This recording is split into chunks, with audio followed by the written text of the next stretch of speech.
What's up, everybody? This is Zach with Top Deck Nation coming at you today with a deck profile for the 2016 World Championships. If you haven't checked out the other one, be sure to. We have Cody Walensky's second place Greninja Talonflame deck, and this is the deck that actually beat it, and it's going to be the first place Mega Audino deck, which was piloted earlier today. If you are watching this today, by Shintaro Ito, a Japanese player. So, kudos to him because he was able to completely just predict the metagame there. He realized there was going to be a lot of Vespiquen, Night March, a lot of these low HP Pokemon, and he was able to take advantage of it by playing something that really just kind of destroys those decks, to be honest. It has a huge advantage, and that's going to be Mega Audino. And nobody really saw this coming. I mean, this is about as rogue as you get. I mean, when you look at this list, it almost looks like maybe a deck you'd see like on a fun stream or something like that. But it's definitely far from a bad deck. As I saw it in action, I've played it in some games, and it's really interesting. It's really good. And yeah, I want to talk about it a little bit. So Mega Audino is going to be your primary attacker here. It has the Magical Symphony attack, which is a pretty awesome name for an attack, honestly. And that beautiful fairy artwork, of course. But it does 110 damage, which is solid. But it also says if you played a supporter this turn, this attack does 50 damage to one of your opponent's benched Pokemon. So at first, this might be underwhelming. Like, sure, it can knock out a Shaymin-EX, but 110, that's two-shotting stuff. The 50 on the bench, not really helping. It's not really anything extraordinary, right? We have these regular Pokemon EX that can already hit for big damage. So why is this relevant? And, the answer is, I think because it was a very great meta call for this tournament. So, World Championships, this is where the best players around the country and the globe all come to compete. And, these are your top players. They know exactly how to pilot their decks. They've pretty much mastered their deck. They played hundreds upon hundreds of matches just to kind of get an idea of how to do everything really efficiently. And Shintaro Ito is no exception there. I've heard from other players that he really tested extensively against things like Night March, Vespiquen, and Greninja. If you haven't already checked out that deck profile, or not deck profile, but the stream where he actually won the World Championships, that's going to be on twitch.tv/Pokemon. So be sure to check that out. I think it's in the past streams or something, the archives. But yeah, Mega Audino, 220 HP, pretty good. It's a Mega. So the sniping is really why it's so good. It knocks out 2 to 3 Pokemon a turn potentially. And then the regular Audino, not very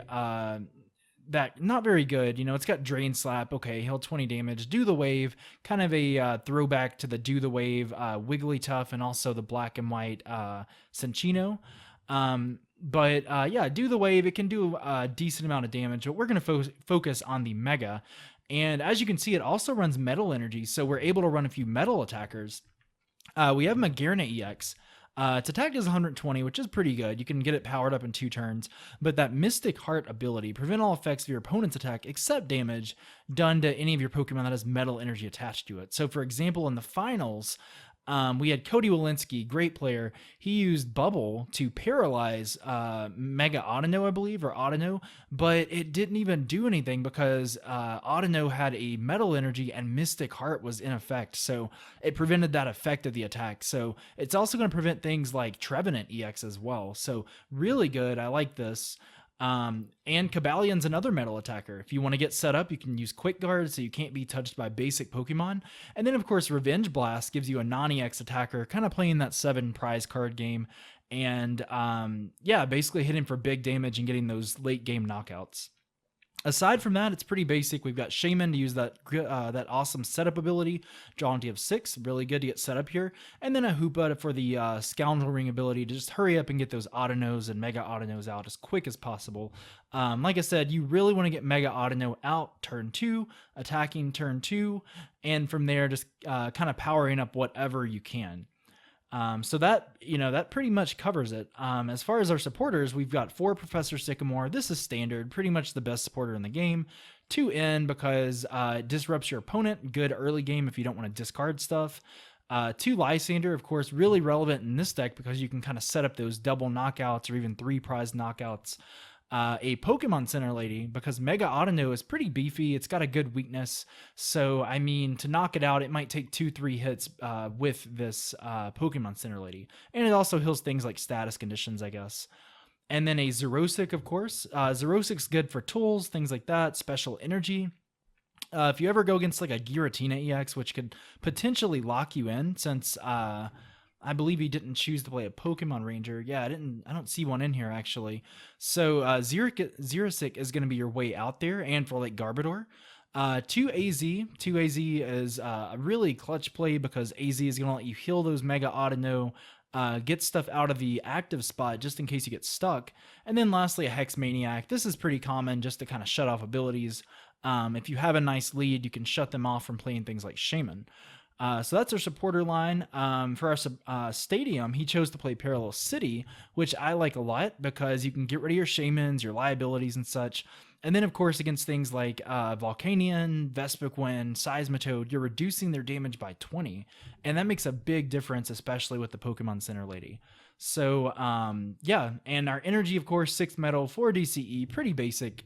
Just trying to get that thing, that Mega Audino powered up as quickly as possible. And then our items, I think he really tried to focus on consistency here. So, you know, Shintaro focused on these 4 of cards like Ultra Ball, get those Pokemon out. Trainers Mail, making sure we can draw it into every trainer we need. 4 Spirit Link, you know, typically most people play 3, but 4 is definitely really good here. He realized, you know, Mega Audino, it needs to come out turn 2. We need to get this out so we can win. And then, of course, 2 Float Stone to retreat things like Hoopa and Cobalion. 1 Mega Turbo, so that's pretty interesting. Most Mega decks, they play like probably 3 or so. But he realized, you know, I can get Mega Audino powered up in 2 turns. Not a big deal. And after one's powered up, it just kind of snowballs from there. 1 Startling Megaphone, again, there for things like Garbodor or Fighting Fury Belt, so you can kind of set up those knockouts, of course. Super Rod, just to get your Pokemon or energy back if you have to discard them early. 4 Verse Seeker, of course, a 4 of Carve just to reuse your supporters and stuff. And then finally, we have 1 Escape Rope, which is, again, another good card to retreat out, but more importantly for things like Glaceon-EX. So if Glaceon is, you know, active, it's using its attack, that Crystal Ray, you need a way to get out of that. And since he doesn't play Pokemon Ranger, I think that's a pretty good way to get out of it.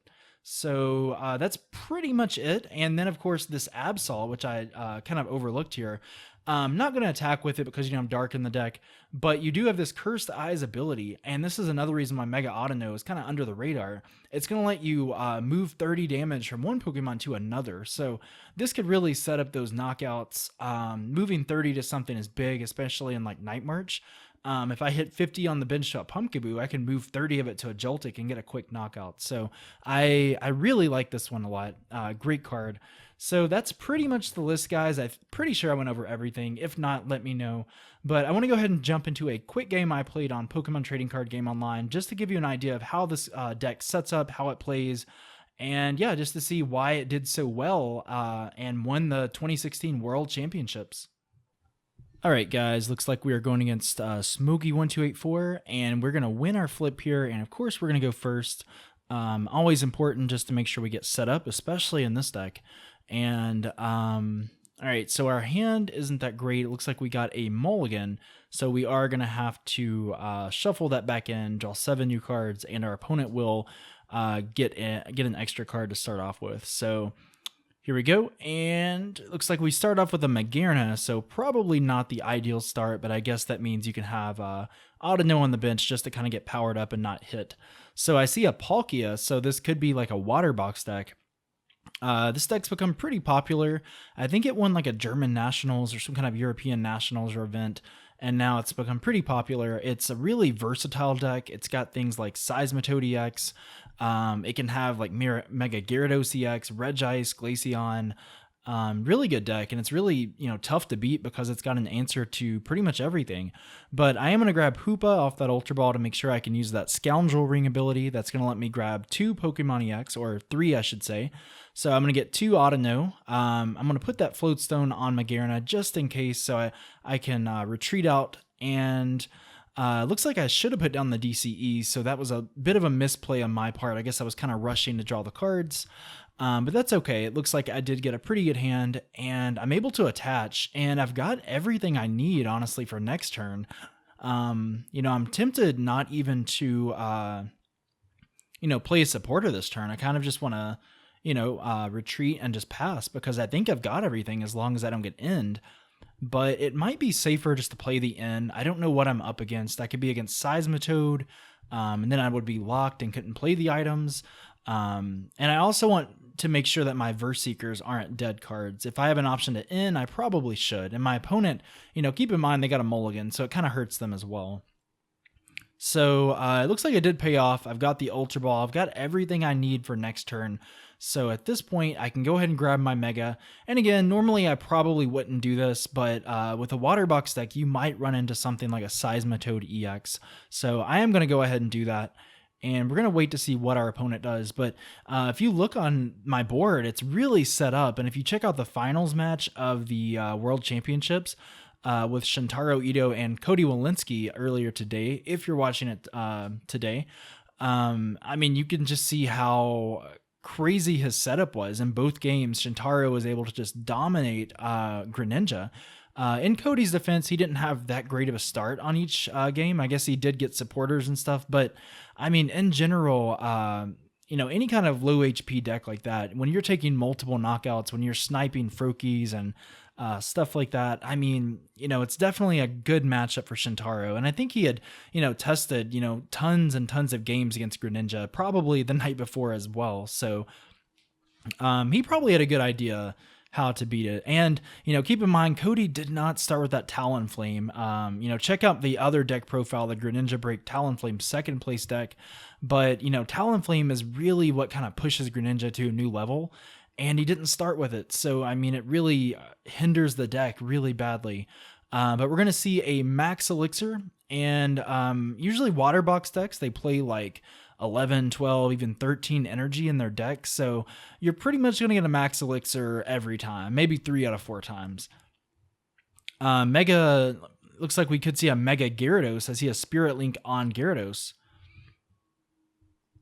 And I think what Mega Gyarados does, it does 120 and then 20 more for each water on it. So, really there's no damage cap. You can just keep putting energy on it. So Palkia was able to get powered up thanks to that Max Elixir and then energy switch combo. So they've this deck usually has an answer to everything. It's got so much packed into it.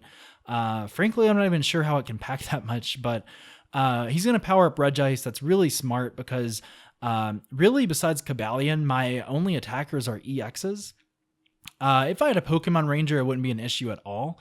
But Shintaro does not play a Pokemon Ranger. I think he favors things like sniping, Lysandre, escape rope, stuff like that. And that's okay. It worked, of course.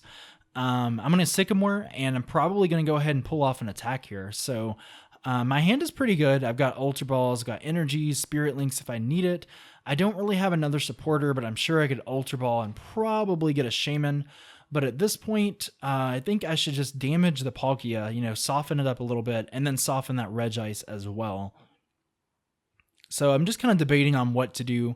Mega Audino can probably survive another 2 hits at least, maybe 3, because I've got Pokemon Center Lady. He didn't do a lot of damage last turn, so I think I should be good to go here. So I'm going to go ahead and probably use that Magical Symphony. I'm just kind of thinking it over, but I probably need to go ahead and do that. And then you see the timer, so you can tell I'm kind of relatively new to the deck. I'm not quite as experienced as Shintaro. I'm sure he's played hundreds of games with it, really just, played it flawlessly in the finals. And now we're just kind of waiting here. He's powered up Regice. If he can get the Manaphy EX out, he'll actually have free retreat. I think that's what Manaphy's ability does. Anything with a water energy has free retreat, which is huge. And he can either attack with Regice or he can try to attack with Palkia again. But I think it wouldn't be safe for him to attack with Palkia. It would be a knockout, especially if he moved those energy to Palkia. I think it'd be too risky. So the safe play would be to just kind of retreat out and attack with Regice or use Manaphy. So I'm wondering what he's doing here. He's only got 3 cards in his hand. He needs a way to get that Palkia out. And if he retreats, that's kind of bad because he has to waste 2 of his energy. But we do see a Professor Sycamore, and he's going to be able to draw 7 new cards. He's going to discard 2 cards in his hand. Not really a big deal. And all right, he gets a Rough Seas. That's going to be big because that's going to, effectively make Mega Audino hit for 80 and then snipe for 20 after that Rough Seas every turn. So it's significantly, hurting Mega Audino's damage output. And that's really good for him because that means he can survive. He can pull those shenanigans where he kind of retreats between different attackers and heals every turn. He's going to set up for 2. Not really an ideal setup. You ideally, I probably want to set up for at least 4. Otherwise it's, it's okay, but Shaymin is such a liability. In this matchup, Mega Audino can actually one-shot the Shaymin. So hard to say what he's going to do. He gets an AZ, but that can't really help. So I'm guessing he's probably going to retreat here and attack with Regice's Resistance Blizzard.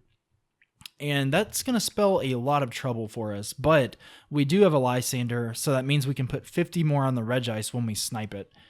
So I can either knock out the Shaymin or the Palkia. And I think I need to knock out the Palkia.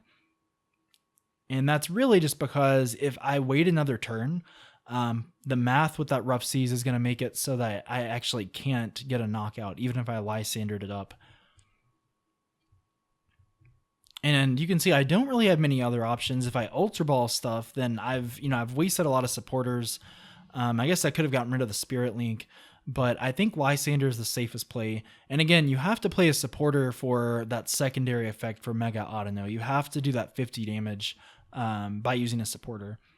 So it does work out pretty nicely. I'm going to go ahead and take 2 prizes, get that early lead. And I'm going to go ahead and knock out the, well, I can't knock anything out, but I can put 50 on the Regice. So I think that will help, quite a bit. And the thing to keep in mind is that if he didn't have Rough Seas, I could actually set up for a knockout next turn by putting 50 more on that Regice. But that's why Rough Seas is so good in this deck. It's going to offset the math to the point where the sniping isn't really helping all that much. And so, we're probably going to see that Resistance Blizzard another time. And I'm just trying to see what my opponent is trying to do here. All right, he's going to go ahead and Professor Sycamore. He's got to discard 5 cards in his hand. Not really that good. And he's going to drop down. So he doesn't have a huge deck left, but that's fine. He's going to max Elixir. I'm sure he'll get it just because he plays so many water energy. And he's also thinned his deck out. So there we go. Palkia. Another max elixir, and honestly I think he'll probably get that as well, but no, he whiffs it. Okay, so he's got 6 energy on his board and probably a couple in the discard. If I had to guess, I would say he's playing 12. That's usually like an ideal number for that kind of deck. And so in this scenario, I'm not really sure what to do. If I do snipe, I'm probably going to hit the Shaymin. I don't want to just because I can already knock it out. But it doesn't really help with the other stuff because they can all heal with Rough Seas. I would love to draw into a Parallel City so that way I could reduce his damage, but it seems like I'm just not hitting that. So I've got a Sycamore, but I really don't want to have to play it because I would have to discard 8 cards in my hand, 9 cards. So I'm just trying to figure out what is the correct play right now. Now I do think I should go ahead and get out the second Mega Audino because it seems to be doing work. Regice hasn't even knocked it out quite yet, so I think that's probably what we should do. And all right, I'm gonna go ahead and put down Cobalion. This could be good because it hits Regice for weakness, and also because it's a good non-EX attacker. So it kind of makes my opponent have to take 7 prizes instead of 6. So, pretty good prize exchange. And he already has that going for him, of course, because he has that Regice. But I'm going to go ahead and Magical Symphony. It won't do anything to Regice, but I'll put 50 on the... I think I'm going to go with Shaymin. So 50 on the Shaymin, and then next turn I can just Sycamore and draw more cards. But that puts me to 3 cards, and that's really good right here because, that puts me down to 3 prizes, and I've got a Lysandre for next turn. So if I wanted to, I could drop down to 3 prizes, but I'm not so sure I want to, or 1 prize, I should say, with the Lysandre, but I'm not so sure if I want to do that. But if I don't, this could put me in a bit of a bind. So, maybe it is the safer play just to do that. I don't know for sure. So he's trying to decide, who should I put up here? I've got free retreat and everything, but I need to, bear in mind that I'm probably not going to be able to knock out this Mega Audino this turn.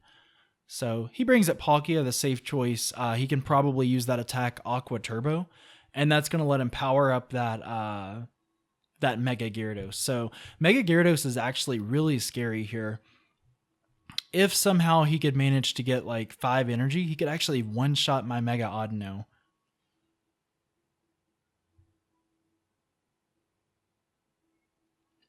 And we do see it. It's a pretty huge risk, but I'm sure he knows that I don't play like lightning types or anything like that. I don't play like a Dedenne or a Zebstrika or anything like that. So, he's unsafe. He's in a safe position right now. I don't really know what to do here. The Lysandre could definitely help. It could take out the Shaymin, put me down to 1 prize, but then I would be really susceptible to like an end to 1. So I don't know. Maybe I misplayed right here. Maybe I should have been more aggressive, but I don't really know. I mean, maybe this would have been the right choice, but you never know for sure. These things happen. That's why you kind of play test, get an idea of what the best play is. But, sometimes you're not always going to get the best outcome. And that just comes from the fact that, you're playing with a card game. It's kind of randomized, but that's okay. I don't know if I want to play the Lysandre. I think I might actually have misplayed in this part because I think I bring up the Manaphy instead, and I'm trying to set up for like some sort of double knockout. But unfortunately, I think he has a way out of it. I think he has like an AZ, but theoretically, this would set me up for like a double knockout and win next turn. And if he didn't have like healing, like a healing stadium or an AZ or stuff like that, that would probably work. And that's why Shintaro was so successful all weekend at the World Championships. When you're going against Night March and you're taking 2-3 prizes a turn, if they prize any Night Marchers or if they have so many in their discard, they're going to run out of Night Marchers. They're not going to be able to do enough damage against you. They're not even going to have attackers eventually. So, again, I can't give him enough credit. This is such an original deck, and I'm pretty sure I saw a couple more on the stream. Again, you can watch that on Twitch /Pokemon, I think, or Pokemon TCG. But it was shown off pretty much all day, and people just kind of dismissed it. They were like, "What the heck is this?" or something. And then it started to win games, and they're like, "Oh, well, we want to see this in the finals," But it was kind of like the Nationals from last year where you had this Wailord deck that just came out of nowhere and just kind of dominated everyone because, if something's new, you don't even know what's in that deck. You have no idea how to play against it. And by the time you have an idea, you've probably either lost a game or lost both games. Or maybe you're just at a huge disadvantage in prizes or something like that. But, Mega Audino will definitely go down in the Pokemon TCG books as I'd say one of the craziest decks that's won Worlds. Not as popular or straightforward as like Jason Klaczynski's Darkrai deck or Andrew Estrada's Virizion Genesect deck, stuff like that. It looks like I will grab Parallel City. That is actually going to help me a ton. So I have to decide, do I want to just take my bench to 3, and I think that's probably what I have to do, or put his bench to 3 so he can't get Shaymins and Manaphy's and such again. I think what I have to do is actually cut his damage output down so that way Mega Audino can actually survive a hit, because right now if he attaches another energy to Gyarados, he can actually one-shot my Mega Audino. Now, the other effect of Gyarados' attack is that he will have to discard 2 cards from his deck. But, I mean, at this point, 2 knockouts, he wins. That's not really relevant. So, I think from my end, which is kind of hard to see when I'm commentating, but I think he's got like 10 cards left in his deck. So, I mean, he's got enough to do that. It's not a big deal. You might thin your deck down to like 4 or 5 cards, but, if you're getting the win, I mean, that's pretty much all that matters here. And Mega Gyarados looks like he's pretty angry. He's buffed up, and he's gonna, do a lot of work here. I did 90 with Cobalion, which is pretty good, but it's not enough to pull anything off here. But I feel like I had to bring up Cobalion because if I brought up Magearna or Hoopa or something, it gets to the point where he can win in 1 turn after that. So at least this buys me a couple turns, and he ends me, but I do get a VS Seeker, and that's going to help a ton. Honestly, I don't need to put down that other Audino. At this point, I've got to focus on the one that's out. That's really my attacker. He's down to a couple prizes or 3 prizes, so I should probably just put a Float Stone down. It looks like I do choose to put it on the Audino. I guess it doesn't really matter at this point. If he knocks out Hoopa, it's a knockout. If he knocks out Audino or Magearna, a knockout. So, he has to knock out 2 of my guys, though. He's got to get 4 prizes off of this. So, I'm going to go ahead and probably Professor Sycamore. I go down to like 3 or 5 cards, I think. I can't really see from here. And I think he's down to like 4 cards. And Mega Gyarados is, like I said, he's pretty angry. And he is one-shotting my things. So, I need a way to get out of this right now because this is really crazy. I don't know what to do. An escape rope or something would be nice, I guess, but I don't even know if I have that. So, and I've got to get 3 more prizes. I've got to knock out 2 more of his EXs. So, both of us are essentially playing that 7 prize card game, and that's pretty ideal. Usually I want to play 1 or 2 non-EXs to kind of, make my opponent work a little harder. So I'm thinking about putting on Absol.